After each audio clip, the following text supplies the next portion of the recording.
Fala galera, vamos para mais um vídeo. Vamos aprender um pouquinho agora da fisiologia pulmonar, como funciona a circulação pulmonar e o edema, tá certo? Bom, para começar essa nossa aula, nós temos que ter uma noção de como funciona a circulação pulmonar, quais seriam os seus principais componentes, tá certo? Algo que é interessante a respeito da circulação pulmonar, como nós vemos no nosso material, que vocês podem acompanhar no livro de vocês, seria que a nossa circulação pulmonar, ela apresenta dois componentes, e isso muita gente não sabe. Todo mundo pensa em circulação pulmonar e se lembra apenas dos nossos vasos relacionados à artéria pulmonar, tá certo? Porém, nós vemos no nosso livro de fisiologia que nós temos dois componentes. Nós temos um componente de baixa pressão e nós temos um componente também de alta pressão, que nós veremos a seguir qual é ou como funciona. Algo que é interessante também, como o nosso material já mostra, o livro mostra pra gente, é que os nossos vasos pulmonares, eles são extremamente curtos. A nossa artéria pulmonar, ela se forma, tem em torno de 5 centímetros e logo ela se bifurca em direita e esquerda, indo para os pulmões direito e esquerdo, tá certo? Então, nós vamos ver agora quais seriam os nossos componentes relacionados à circulação pulmonar. Vejam que interessante. Aqui nós vemos o nosso primeiro componente.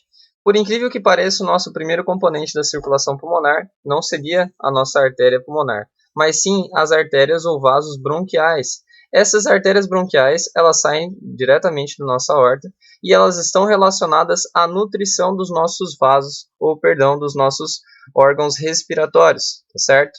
Como tráquea, brônquios, bronquíolos e etc. Percebam que ela sai diretamente da nossa artéria aorta. E é por isso que esse é considerado o primeiro componente da circulação pulmonar, um componente de alta pressão. Professor, por que alta pressão? Porque, eu não sei se vocês se recordam, mas o coração durante a sístole, quando ele se contrai, ele gera uma alta pressão na nossa parede aórtica com valores de em torno de 120 milímetros de mercúrio. Então, sim, essas artérias bronquiais possuem uma alta pressão. Mas, como o livro diz para a gente, ele deixa claro, nós temos que saber que, apesar de uma alta pressão nessas artérias bronquiais, ao mesmo tempo nós temos um baixo fluxo, porque elas são de baixo calibre e elas são utilizadas principalmente para nutrição, como eu falei para vocês, beleza? Não se esqueçam disso, tá certo? Agora, o nosso segundo componente, que era aquele que eu estava mencionando, que é o que todo mundo associa, seria o componente da artéria pulmonar. Esse é o nosso objetivo da aula de hoje, a circulação pulmonar. A circulação pulmonar ela é interessante porque ela tem pressões muito inferiores ao do coração esquerdo. Lembre-se bem que quando a gente estuda fisiologia cardiovascular, mais especificamente cardíaca, nós dividimos o coração em dois hemisférios, um coração direito e um coração esquerdo. O nosso coração esquerdo, ele possui altas pressões, graças à grande força que o nosso ventrículo esquerdo e a musculatura do ventrículo esquerdo impulsionam sobre a artéria aorta. Já o nosso coração direito, ele trabalha com pressões muito mais baixas, tá certo? Por quê? Porque a circulação pulmonar, como nós já sabemos, é uma circulação muito menor do que a nossa circulação sistêmica. Percebam que a conexão entre ventrículo direito e pulmões necessita de um trajeto bem menor. Então, as necessidades de força, de contratilidade e de impulsionamento de sangue também são menores, entre aspas, e exigem uma menor pressão, tá certo? É por isso. Outra característica muito importante desses vasos pulmonares, no caso das nossas artérias pulmonares, seria que eles são extremamente flexíveis, distensíveis, uma característica pouco comum para artérias, como nós já vimos também em Fisiologia 1, no nosso aparato circulatório. A característica de elasticidade geralmente é das veias. As nossas artérias elas são mais rígidas e são mais musculares. Então, essas nossas artérias pulmonares, elas fogem um pouco à exceção. Elas são muito parecidas com veias. E por que isso acontece? Nós veremos a seguir qual a importância fisiológica dessa elasticidade, beleza? Bom, falando do nosso parâmetro de funcionamento do sistema circulatório pulmonar, nós temos que saber que nós temos pressões que são ideais e possuem valores que são literalmente variáveis de acordo ao posicionamento. Aqui eu coloquei para vocês as curvas de pressões existentes no nosso sistema pulmonar, mas eu gosto de ilustrar nessa imagem que eu desenhei aqui, onde nós visualizamos perfeitamente. Então, eu vou passar esse slide, depois vocês podem aceder em casa, tá certo? Vamos olhar aqui na imagem que fica mais fácil de ilustrar. Eu gosto de explicar sempre em imagens. Olha que interessante. Bom, no momento da contração, quando nós temos a sístole, o nosso ventrículo se contrai, tá certo? E nesse momento existe uma grande pressão dentro do nosso ventrículo direito. O valor de pressão do ventrículo direito durante a sístole, então pressão sistólica ventricular direita, é de em torno de 25 milímetros de mercúrio. Este é um valor muito importante porque indica a qualidade e a força do ventrículo direito. Quando o nosso ventrículo expulsa esse sangue para a nossa artéria pulmonar, vejam bem o que acontece. Esse sangue ele impacta diretamente a parede da nossa artéria pulmonar. Então a artéria pulmonar recebe esse sangue com a mesma pressão, ou seja, pressão semelhante. O coração contraiu e impulsiona com esses mesmos 25 milímetros de mercúrio sobre a artéria pulmonar. Então a pressão sistólica na artéria pulmonar é também de 25 milímetros de mercúrio. Por uma consequência, eles estão conectados diretamente. Agora, o que é interessante, o que diferencia um pouco esses dois componentes, ventrículo direito e artéria pulmonar, é o que segue agora. Veja bem, quando o teu ventrículo direito ele começa a relaxar, a pressão dentro dele cai, porque ele está relaxando, literalmente ele está diminuindo as pressões sobre as paredes. E como ele está relaxando, essa pressão cai praticamente a zero. Nosso livro denota que nós temos valores de 0 a 1 milímetro de mercúrio, tá certo? Porém, na nossa artéria pulmonar, durante a diástole, o que acontece com ela, professor? O que acontece é o seguinte, vamos marcar esse xizinho e vamos entender o que aconteceu nesse momento. Durante a diástole, o ventrículo ele precisa encher-se, e para que ele se encha, nós temos que fechar essa válvula da artéria pulmonar. No momento em que essa válvula é fechada, o sangue que foi impulsionado aqui, ele literalmente fica estagnado. E sangue parado, como eu falei para vocês, não é que ele fique totalmente parado, ele não fica estático. Não pensem nisso. Ele está se distribuindo pelas artérias pulmonares. Mas, como elas são elásticas, ele fica levemente, vamos dizer assim, se acomodando, tá certo? Então, aqui nós temos um valor de pressão. E o valor de pressão diastólica na artéria pulmonar, graças a essa consequência, vamos dizer assim, de sangue acomodando-se sobre as paredes, vai ser de 8 milímetros de mercúrio. Então, repassando os valores. Pressão sistólica ventricular direita, 25 milímetros de mercúrio. Pressão diastólica ventricular direita, 0 a 1 milímetros de mercúrio. Pressão sistólica na artéria pulmonar, 25 milímetros de mercúrio. Pressão diastólica na artéria pulmonar, 8 milímetros de mercúrio, tá certo? Não se esqueça. Bom, então percebam nessa imagem o que acontece, a diferença entre a nossa curva de pressão aórtica, que eu já expliquei para vocês em Fisiologia 1, e a curva de pressão da artéria pulmonar. Percebam logo de cara a diferença brutal que existe entre a curva de pressão aórtica e a curva da nossa artéria pulmonar. Olha só que interessante. Como nós vimos em Fisiologia 1, a pressão do sangue ejetado sobre a parede aórtica em sístole é de 120 milímetros de mercúrio e em diástole em torno de 80 milímetros de mercúrio. Aqui nós temos a nossa incisura dicrótica ou incisura aórtica. Nós temos graças ao fechamento valvular, como a gente já viu também em Fisiologia 1. Percebam a diferença de pressões para a nossa artéria pulmonar e ventrículo direito. Olha só, no ventrículo direito, quando nós temos a sístole, os nossos valores sobem para um máximo de 25 milímetros de mercúrio. E durante a diástole, como nós vemos, esse valor ele descende para próximo de zero, tá certo? Agora, na nossa artéria pulmonar, que seria esse em vermelho, nós temos um valor de 25 milímetros de mercúrio durante a sístole e durante a diástole esse valor vai para em torno de 8 milímetros de mercúrio, tá certo? Então, no momento que segue, nós temos a seguinte distribuição, que é o que vocês não podem se esquecer.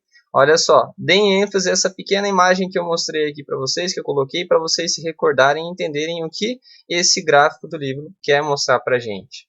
Professor, o que ele quer mostrar? Ele quer mostrar o seguinte: o coração contraiu e impulsionou com uma força de 25 milímetros de mercúrio esse sangue sobre a artéria pulmonar e esse sangue vai sendo distribuído pelas suas ramificações. As artérias vão indo para cada região ou para cada lóbulo dos nossos pulmões e, consequentemente, esse fluxo também vai sendo distribuído.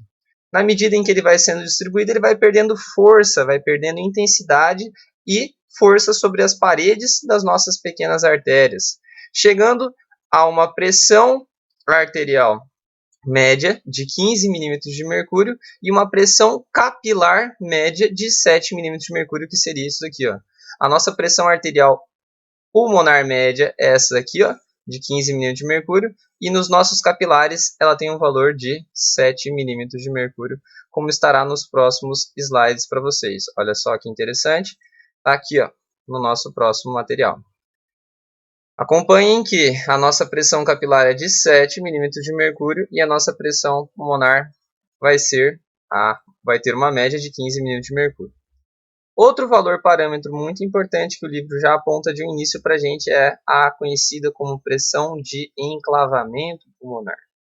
Professor, o que seria essa pressão de enclavamento pulmonar? A pressão de enclavamento nada mais é bem simples do que a pressão sanguínea existente na aurícula esquerda. Não existe diferença. Professor, então por que o nome pressão de enclavamento?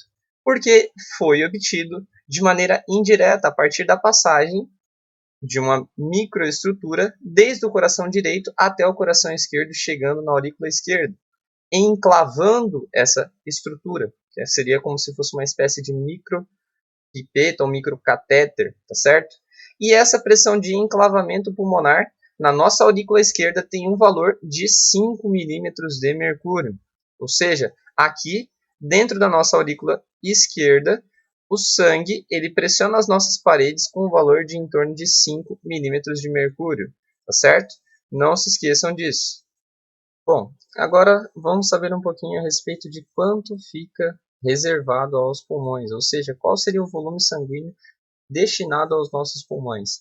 Os nossos pulmões, apesar de que pareça improvável, como nós já vimos em fisiologia, eles também podem servir de reservatório sanguíneo para situações de emergência, situações de necessidade, como seriam traumatismos, percas sanguíneas. Então, todo local onde o sangue ele fica acumulado, ele pode ser utilizado como uma fonte de bomba sanguínea em situações de necessidade.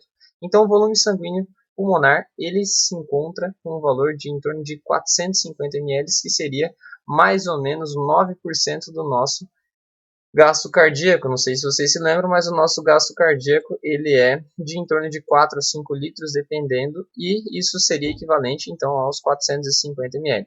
Desses 450 ml, em torno de 70 ml se encontram nos capilares e os demais se encontram redistribuídos, tá certo? Agora olha só que interessante, esse fluxo sanguíneo pulmonar, como eu falei para vocês, ele vai ser redistribuído ou ele vai ser aumentado de acordo com o tempo da inspiração e o tempo da expiração, tá certo? Por incrível que pareça, como eu falei, eles estão diretamente conectados. Só que o que você não pode confundir na tua cabeça, em casa, é que o coração e o pulmão eles têm a mesma frequência. Isso nunca, tá certo? Nunca.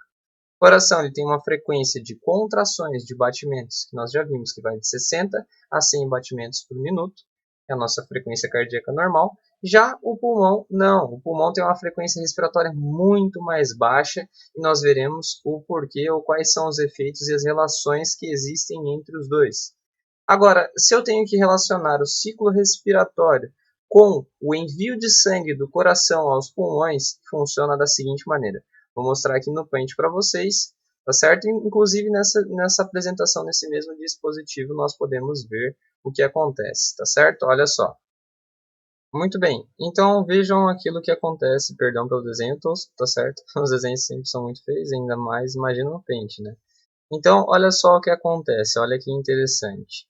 Eu não sei se vocês se recordam, mas quando nós temos a inspiração, nós temos a expansão dos nossos pulmões, tá certo? Do parênquima pulmonar, de uma forma geral, os nossos alvéolos, entre outros. E essa expansão ela acontece graças a variações em duas pressões, que seriam a pressão alveolar e a pressão pleural. Dentre, lógico, a participação da caixa torácica também realizando a contração dos músculos e, consequentemente, a expansão da caixa torácica, tá certo? Então, mas falando a respeito de pulmão, como o pulmão consegue se expandir nesse sentido? Nós temos a pressão pleural, que eu vou colocar aqui a sigla PP, tá certo? E nós temos também, vou colocar aqui com uma letra, a pressão alveolar. Essas pressões, elas entram num princípio que eu não sei se vocês conhecem também, mas devem conhecer obrigatoriamente, que seria o princípio da pressão negativa. A pressão negativa seria justamente uma pressão de sucção. Onde eu tenho pressão negativa no organismo, eu tenho sucção. Então, essas pressões, pressão alveolar e pressão pleural, nesse momento de inspiração e expansão desses pulmões, essas pressões elas se tornam mais negativas, justamente para favorecer essa expansão. Quando elas realizam isso, esses pulmões eles se expandem e ao mesmo tempo eles funcionam como uma espécie de esponja. Existe também uma atração, ou literalmente isso incentiva, aumenta o retorno venoso. Consequentemente, a quantidade de sangue que chega ao nosso ventrículo direito aumenta e, consequentemente, a quantidade de sangue que é enviada pela circulação pulmonar por meio da artéria pulmonar. Ou seja, traduzindo, inspirou, aumenta a pressão negativa, você puxa esse sangue e, consequentemente, você aumenta o envio de sangue à circulação pulmonar. Na expiração, ocorre o processo oposto. O que seria isso? As pressões se tornam mais positivas e, consequentemente, você diminui o retorno venoso. Não é infrequente que a expiração ela seja tão forçada que você vê isso que eu estou fazendo aqui agora nesse momento. Não sei se dá para reparar, mas quando a gente realiza essa expiração forçada, faz essa força, o que acontece? Nós podemos gerar uma regurgitação, um refluxo, entre aspas, tá certo? Este sangue ele pode retornar, vou desenhar de outra cor aqui, tá certo? Vamos colocar aqui em amarelo. E esse sangue ele retorna à circulação pulmonar, tá certo? Por meio da artéria pulmonar e retorna levemente à nossa circulação sistêmica, tá certo? Não é infrequente. Esse valor de retorno ou regurgitação pode ser de valores até 250 ml em condições fisiológicas. E é por isso que aqueles cantores e outros que realizam grandes pressões, eles têm aquela regurgitação ou ingurgitação, dependendo do português, espanhol, etc., onde nós vemos literalmente a distensão dessas veias, tá certo? Agora, eu não posso pensar que esse fluxo sanguíneo que está sendo destinado, os pulmões, eles funcionam como esponjas, como eu estava dizendo para vocês, eles não vão obedecer todos a um mesmo princípio. O que é isso, professor? O que você quer dizer com isso? Nem todas as partes do nosso pulmão terá a mesma quantidade de fluxo sanguíneo, certo? Por quê? Isso é um princípio lógico, um princípio físico. Nós teremos três zonas, existem três zonas, porém em condições normais nós apresentamos apenas duas, tá certo? Quais seriam essas modificações, professor? Vamos olhar aqui também, vou tentar ilustrar para vocês, olha que interessante. Bom, galera, olha só que interessante como que funciona. Eu coloquei essa imagem, tá certo? Um desenho dos nossos pulmões para vocês entenderem. Quando nós mencionamos efeitos relacionados ao fluxo sanguíneo, em Fisiologia 1 nós vimos que o sangue, como qualquer estrutura, ele tem um peso gravitacional, tá certo? Literalmente ele tem uma atração, ou seja, ele é mais facilmente enviado para as regiões que estão abaixo do que aquelas que estão acima, tá certo? Isso influencia nos seus valores de pressão hidrostática ao longo do nosso organismo. Então, isso aqui serve como um breve repasso. Olha só que interessante, eu vou pegar e vou fazer com flechinhas para vocês, mas vocês literalmente ignorem o meu desenho que é horrível, beleza? Olha só que interessante, peguei mania de falar essa palavra, desculpa gente, perdão, meus vícios de linguagem, meus alunos sabem disso. Então, pessoal, o livro diz que nós temos uma longitude nos nossos pulmões, se a gente for considerar a altura e lógico, longitude dele, nós temos uma variação de em torno de 30 centímetros. Então, coloca aqui como se nós tivéssemos uma variação de longitude de 30 centímetros. Beleza, vamos colocar aqui os 30 centímetros. Beleza. Ok. O nosso coração, ele está, ou ele se encontra, digamos que aqui, ó, nesse local. Beleza? Qual a consequência disso, professor? A consequência é o seguinte. O fluxo sanguíneo que vai ser enviado para as regiões de ápice vai contra a lei da gravidade. Então, consequentemente, ele terá um menor valor de pressão hidrostática. Por quê? Eu sempre gosto de usar a comparação, a analogia, como se fosse um carrinho. O carrinho está subindo a ladeira, ele diminui seu valor de pressão. Por quê? Porque ele está contra a gravidade. Já aquele que está descendo, ou seja, o fluxo sanguíneo que vai ser enviado às regiões da minha base, ele vai ter uma maior pressão hidrostática porque ele está descendo a ladeira, o sangue está sendo puxado para baixo. Pensando nisso, nós temos variações, tá certo? Variações importantes sobre a pressão hidrostática desse sangue nessas regiões. O nosso fluxo sanguíneo, que é enviado às regiões de ápice, tá certo? Que é enviado para as regiões de ápice, tem variações na sua pressão hidrostática em valores de menos 15 mil de mercúrio. O que significa isso, professor? Vamos olhar aqui essa imagem. Isso significa que, se ele está subindo a ladeira, ele tem um obstáculo de 15 mil de mercúrio, puxando ele para baixo, tá certo? Então, a pressão hidrostática nas regiões superiores tem menos 15 milhões de mercúrio. Eu já vou mostrar em qual valor que isso é aplicado, tá certo? E naqueles que são da região da minha base, vamos escrever aqui, a pressão hidrostática ela vai ser aumentada, porque o carrinho está descendo a ladeira, então ele tem um aumento na sua pressão hidrostática de 8 milímetros de mercúrio. Tá certo? Agora, professor, sobre quais valores isso é aplicado?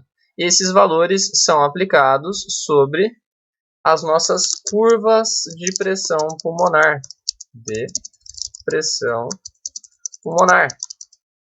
Lembrem vocês que quando o coração ele contraía, ele emitia uma pressão sobre a artéria pulmonar de 25 milímetros de mercúrio. E quando ele estava relaxando, ele tinha um valor de 8 milímetros de mercúrio. Tá certo? Então, são sobre esses valores que nós aplicamos esse nosso diferencial de pressão. Agora, pensa comigo. Vamos analisar nos diferentes momentos do nosso ciclo cardíaco. Então, olha lá. Presta atenção junto comigo. Durante a sístole, nós temos uma pressão de 25 milímetros de mercúrio. Será que esse sangue ele vai ir para as nossas artérias de ápice? Com certeza ele vai. Por quê? Porque nós temos uma força de 25 subindo aqui essa região, tá certo? Então está subindo com uma intensidade de 25 e pressionando essa região. Mas eu tenho o contrário, 15 milímetros de mercúrio. Então qual seria a intensidade total nessa região? 25 menos 15, 10 milímetros de mercúrio. Beleza, em sístole, existe fluxo sanguíneo na região do ápice? Existe? Com certeza existe, tá certo? Agora, pensa comigo na diástole. Na diástole, eu falei que a artéria pulmonar ela tem um valor de 8 milímetros de mercúrio. Ou seja, o sangue ele pressiona essas paredes com um valor de 8 milímetros de mercúrio. E a pressão hidrostática no ápice é contrária em 15. Eu tenho um obstáculo de 15. Será que esses 8 vão conseguir passar? Obviamente que não. Então, durante a diástole, não existe passagem de fluxo sanguíneo para a região do ápice pulmonar. Tá certo? Agora, a pressão hidrostática na base. Na base, a gente sempre acrescenta. É aquele ditado que eu costumo falar. Na ladeira, todo santo ajuda. Eu não sei se esse é o ditado certo. Quando tem o sístole, o coração contrai, eu tenho uma força na artéria pulmonar de 25. E esses 25 descem para a região da base, vão para cá, e eles são incrementados em 8 milímetros de mercúrio. Eu estou ajudando esse sangue a descer. Então, nós temos uma força de pressão hidrostática de mais ou menos, coloca 33 milímetros de mercúrio. Tá certo? Ou seja, a pressão de sangue na base, de fluxo sanguíneo, é maior do que no ápice. E durante a diástole, será que vai existir passagem? Com certeza, porque a gente está favorecendo. Mesmo que a pressão hidrostática em diástole seja de 8, como está descendo, esses 8 vão ser favorecidos em 8 e no final a gente vai ter 16. Então, sim, na base existe fluxo sanguíneo o tempo inteiro, tanto em sístole quanto em diástole. Pensando nisso, nós temos as nossas zonas de fluxo sanguíneo pulmonar, tá certo? Essas zonas são conhecidas como zonas 1, 2 e 3. As nossas zonas que nós possuímos normalmente são as zonas 2 e 3. Como eu mostrei para vocês, a zona 2 ela tem um fluxo intermitente. Durante a sístole eu tenho fluxo sanguíneo e durante a diástole eu não tenho fluxo sanguíneo. Aonde isso acontece? No ápice. A zona 3 ela seria um fluxo sanguíneo constante, acontece na base, tenho tanto em sístole quanto em diástole. E a zona 1 seria uma zona onde eu não tenho passagem de fluxo sanguíneo, tá certo? E isso não acontece fisiologicamente, acontece apenas quando nós temos alguma situação patológica de ausência de fluxo sanguíneo em todos os momentos do ciclo cardíaco, tá certo? Algo que é interessante, que eu não coloquei aqui no material para vocês, mas que é um diferencial do nosso sistema circulatório pulmonar. O sistema circulatório pulmonar, na verdade, os nossos pulmões, eles funcionam de uma forma diferente. Diferente de forma inversa à circulação. Por que eu falo isso para vocês? Quando nós estudamos o sistema circulatório, nós vimos que em situações onde a gente tinha uma baixa na concentração de oxigênio, nós tínhamos uma vasodilatação periférica nessa região para aumentar o fluxo sanguíneo e, consequentemente, aumentar o fornecimento de oxigênio. Já na questão relacionada ao sistema circulatório e pulmões, nós temos outro tipo de situação. Quando nós temos, por exemplo, uma baixa na concentração de oxigênio, o que é que acontece? Quando nós temos essa baixa na concentração de oxigênio, nós vamos ter também uma vasoconstrição desses vasos pulmonares. Olha só que diferente, não era para ter uma vasodilatação? Não, nós vamos ter uma vasoconstrição. Mas vamos ter uma vasoconstrição de quais vasos pulmonares, professor? Nós vamos ter uma vasoconstrição dos vasos pulmonares que são menos eficazes. Como assim menos eficazes? Aqueles que têm menor taxa de hematose, troca de gases entre alvéolo e sangue. Então, consequentemente, esse fluxo sanguíneo vai ser redistribuído para os vasos que possuem uma maior taxa de eficácia e intercâmbio gasoso, para, consequentemente, facilitar também os processos de hematose. Beleza? Agora, o que eu trago aqui para vocês nesse slide é um mecanismo de defesa do nosso organismo. O nosso organismo, quando está realizando um exercício físico, ele inverte essa situação que a gente acabou de mencionar. Eu mencionei para vocês que nós temos, geralmente, zona 2 e zona 3. Zona 2 no ápice e zona 3 na base. Durante o exercício físico, todos se tornam zona 3. É isso que o livro traz para a gente. Tanto ápice quanto base. Por quê? Porque nessa situação, nós vamos aumentar os nossos capilares abertos. E por que nós aumentamos os capilares abertos, professor? Porque o coração começa a contrair de maneira mais rápida, com mais força, enviando maior quantidade de sangue para os nossos pulmões. E isso distende os nossos capilares, abrindo todos eles. É um mecanismo de distensão que, ao mesmo tempo, também tem uma grande distensibilidade, justamente para acomodar esse fluxo sanguíneo, de forma a evitar variações também na pressão da artéria pulmonar, tá certo? Então percebam nesse nosso segundo slide, como eu disse para vocês, que é um mecanismo normal de defesa, tá certo? Que evita o nosso edema. Por que ele evita o nosso edema, professor? Acabei de explicar para vocês. A distensão desses capilares acontece de maneira íntegra, de maneira simultânea, para evitar um aumento, uma sobrecarga na artéria pulmonar, tá certo? E todos eles acabam se distendendo, porque eles são extremamente flexíveis, como eu já falei no início da aula, para evitar um extravasamento, um edema, tá certo? Como a gente já viu em Fisiologia 1. Percebam vocês, então, que olha só como fica o valor de pressão na artéria pulmonar de acordo às nossas variações de fluxo sanguíneo durante o exercício físico. Então, vamos pegar um ponto de referência. O nosso gasto cardíaco normal ele tem valores de 4 a 5 litros. Com esses valores, nós vimos que a nossa pressão arterial pulmonar média ela é de 15, certo? Em torno de 15. Quando nós aumentamos aquilo que nós conhecemos como curva ou platô do gasto cardíaco durante exercício físico, que eu mostrei para vocês em Fisiologia 1, percebam que a minha pressão na artéria pulmonar ela não aumentou muito. Ela vai para valores 17, 18, o que não é significativo e que evita o edema também. Por que isso acontece, essa leve variação? Porque todos os capilares foram distendidos, evitando uma sobrecarga na artéria pulmonar, beleza? Isso é muito importante, não se esqueça, tá certo? Dando seguimento, nós temos o seguinte, percebam o grande nível de relação ou intimidade que existe entre o nosso pulmão e o nosso coração. Então, o seguinte tópico que o Guyton traz para a gente é: qual seria a consequência de uma insuficiência cardíaca sobre o nosso sistema ou circulação pulmonar? O que será que vai acontecer? O que vocês acham? Bom, então essa situação de afetação do coração, mais especificamente do coração esquerdo, isso é independente. Coração esquerdo e coração direito, eles atuam de maneira coesa, os dois ao mesmo tempo. Uma insuficiência cardíaca esquerda vai levar a uma insuficiência cardíaca direita e logo uma insuficiência cardíaca global. Tá certo? Então, olhem como funciona, como eles estão conectados. O livro ele traz a seguinte hipótese para a gente. Se nós temos, por exemplo, um fracasso da metade esquerda, essa metade esquerda está fracassando, esse coração não consegue enviar uma quantidade adequada de sangue para a circulação, logo esse sangue ele começa a acumular-se aonde? Vamos desenhar aqui de novo o coração, como se fosse essa estrutura, olha só, coração aqui, então ele não está enviando bem para a circulação. Esse sangue ele começa a acumular-se aqui, ó, na aurícula esquerda. Então aumenta a pressão de enclavamento, lembram da pressão de enclavamento?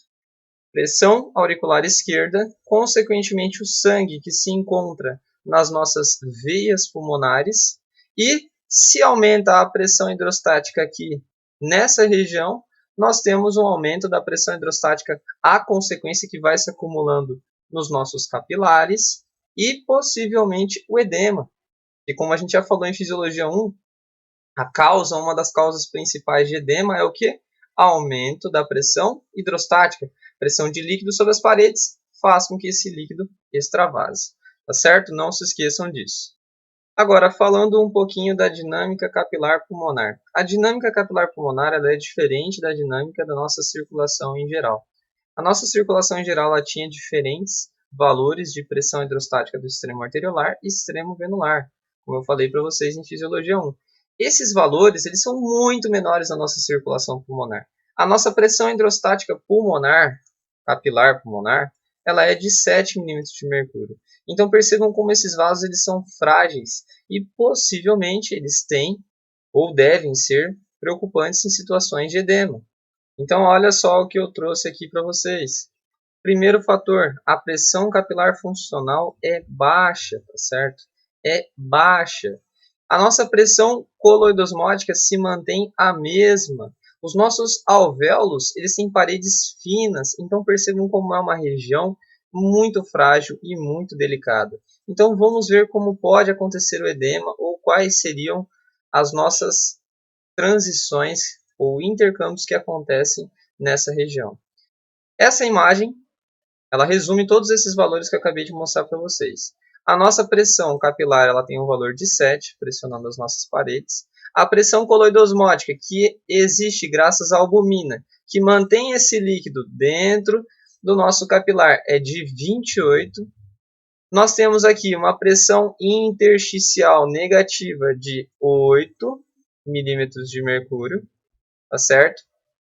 E nós temos também uma pressão coloidosmótica de 14 milímetros de mercúrio, tá certo? Essa pressão intersticial ela é negativa, tá certo? Tem esse valor de menos 8, graças à ação dos nossos linfáticos. Como eu falei em Fisiologia 1 para vocês, os linfáticos eles contraem-se o tempo inteiro, eles ficam funcionando como se fosse uma bomba de sucção. Então, por isso, esse valor é de negativo 8, tá certo? Então, percebam o seguinte, nós temos essas pressões de 7, 8 e 14, levando o líquido para fora, e nós temos apenas essa de 28, mantendo o líquido aqui dentro dos nossos capilares. Se eu somar 7 mais 8 mais 14, nós teremos um valor de 29 milímetros de mercúrio. Ou seja, a pressão impulsionando esse líquido para fora é de 29. E o que mantém ele dentro é de 28. Nós temos uma pressão efetiva de filtração de 1 milímetro de mercúrio, que é relativamente pouco e é reabsorvido pelos nossos linfáticos, tá certo? E não atravessa para onde? Para os nossos alvéolos, tá certo? Só que, em situações, quando nós temos aumento dessa pressão hidrostática, tá certo? Já falei isso aqui para vocês. Quando surge uma situação de aumento dessa pressão hidrostática, no caso de uma insuficiência cardíaca, algum tipo de lesão, um aumento da permeabilidade por algum processo inflamatório, aí, consequentemente, nós temos um grande extravasamento de líquido e esses linfáticos não conseguem reabsorver essa grande quantidade de líquido que é filtrado, tá certo? Porém, isso vai depender muito da forma de instauração desse quadro, dessa situação. Por isso que nós temos o edema pulmonar agudo e nós temos também o edema pulmonar crônico. O que seria isso ou qual a diferença, professor? O edema pulmonar agudo, nós temos uma grande pressão hidrostática, nós temos grande passagem de líquidos e esses linfáticos não conseguem comportar. Mas no nosso edema pulmonar crônico, nós já temos uma adaptação desses nossos tipos de linfáticos e, consequentemente, nós temos também um aumento na capacidade de readaptação. Tá certo? Muito obrigado, pessoal. Isso aqui é um resumo, uma síntese do capítulo de circulação pulmonar para vocês. Nos vemos na próxima.